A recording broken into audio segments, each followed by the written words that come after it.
Bob, Chapter 20. Bob. I am home. My home is smelly, wet, and dark. It is also cozy and warm and perfect, and now that I'm back, I remember all the parts of my story. My mom is here, and my dad, and my two older sisters, Beth and Anne, and lots of grandparents and cousins. We well dwellers don't live inside the actual wells, more like in between them, in long tunnels and caves with nooks and crannies for playing or resting or thinking. We are tied to the earth and the sky, and even though sometimes people bring us treats, they really don't have to. We would bring the rain anyway. It's what we do. Except when one of us goes missing. This almost never happens because we are never supposed to leave the wells. Like, ever. What happens when one of us gets too close to the surface of a well because we smell cake and then hear a small plop followed by a big plop? 1. As soon as we climb out and dry off, we forget where we came from, forget how to make rain, and forget how to get home. 2. Our families can't find us and get very, very sad.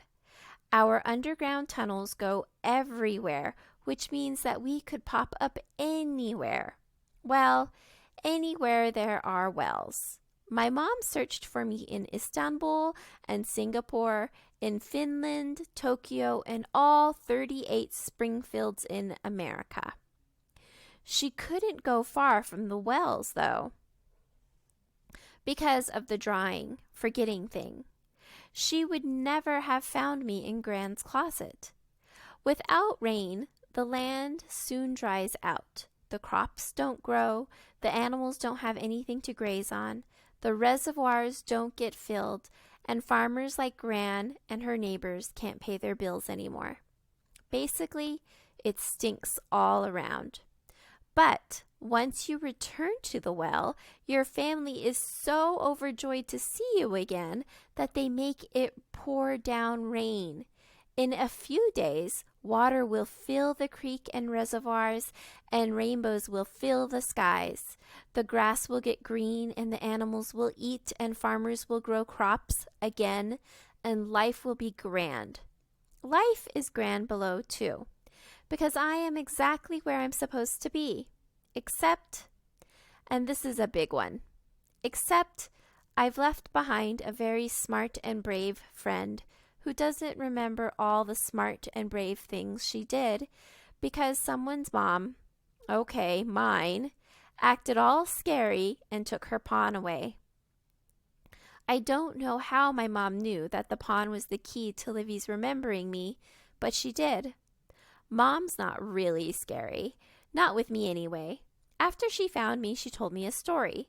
She said when she'd been looking for me at the Tokyo well, she overheard a man telling his son about waku waku, another word that won't be in the W's in my Australian English dictionary. She said waku waku is a way of describing the thrill you feel at moving toward something that you're excited about. Sometimes that makes you feel the most alive out of anything. She said she knew exactly what the man meant, but didn't have a word for it.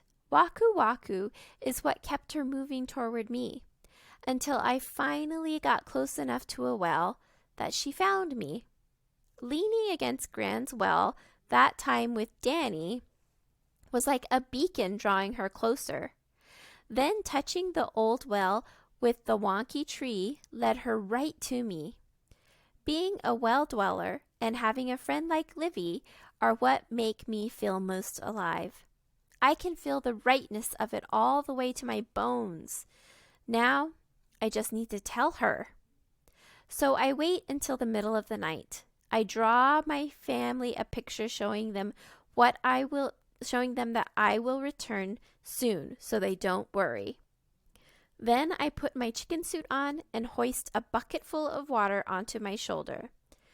When I get back, I will teach my family how to read so they can learn about things like buckets, and I can leave notes with real words. I'm a pretty bad artist. I climb out of the well and have to climb right back in because it turns out all wells look the same from below. It takes me 6 tries to find Livy's yard, but I did get to see some cool parts of the world. I'll have to make sure to return to the Hawaii place soon. It looks very green.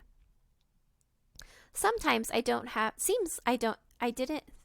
have to worry about keeping myself wet because the sky over Gran's farm is still pouring down rain.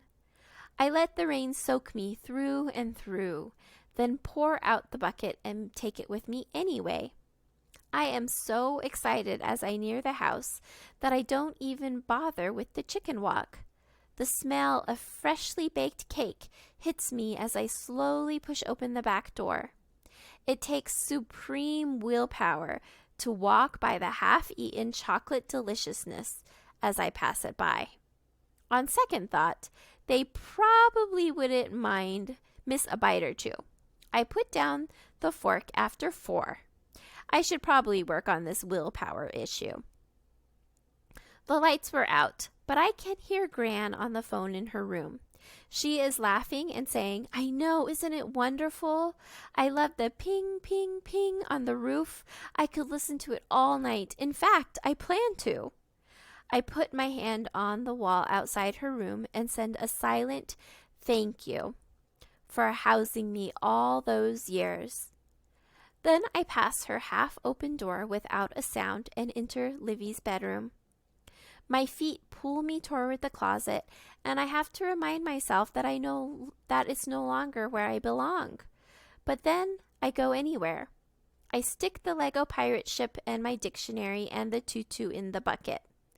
The dictionary is to share with everyone. The tutu is for my sisters. The pirate ship is for me. It reminds me of what Livy said about how one thing can be lots of other things. All it takes is a little imagination. Now I know that people are like that too. Livy's not just old Livy or new Livy. She's every age she's ever been, and sometimes they get jumbled, but they're all in there. All the Bobs are in me too. All the things I choose to put in my head are what makes me me. I plan to choose wisely. I am much smarter since I've returned to the wells. I turn toward Livy now, sleeping soundly with Rufus in her arms. It's the only time I've seen her pay any real attention to him on this trip. I try not to laugh at the dab of blue paint still on her nose. She also has a smear of chocolate on her cheek. Who needs a bath now? Then I notice something sticking out from under her pillow. It's the corner of a book. I can read only a little bit of the title, To Z, but I know exactly what it is. It's the book with my story in it. I want to wake her and ask her about it. I want to play chess and solve more mysteries with her. I want to thank her. She protected me the way a pawn protects the king. Livy got me across the board and all the way home. But I let her sleep. I only lift Rufus carefully from her grasp and place the chipped pawn inside the pocket of his tiny overalls. It fits perfectly.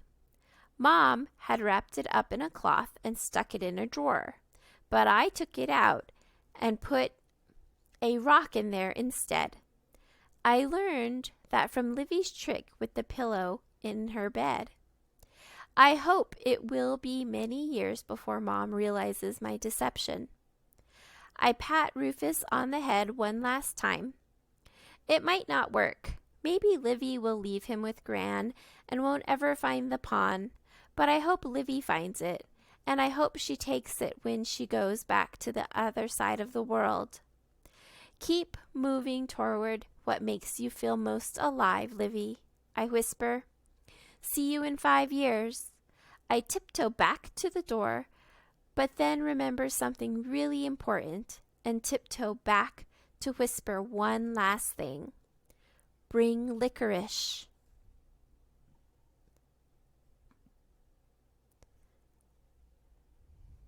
The end.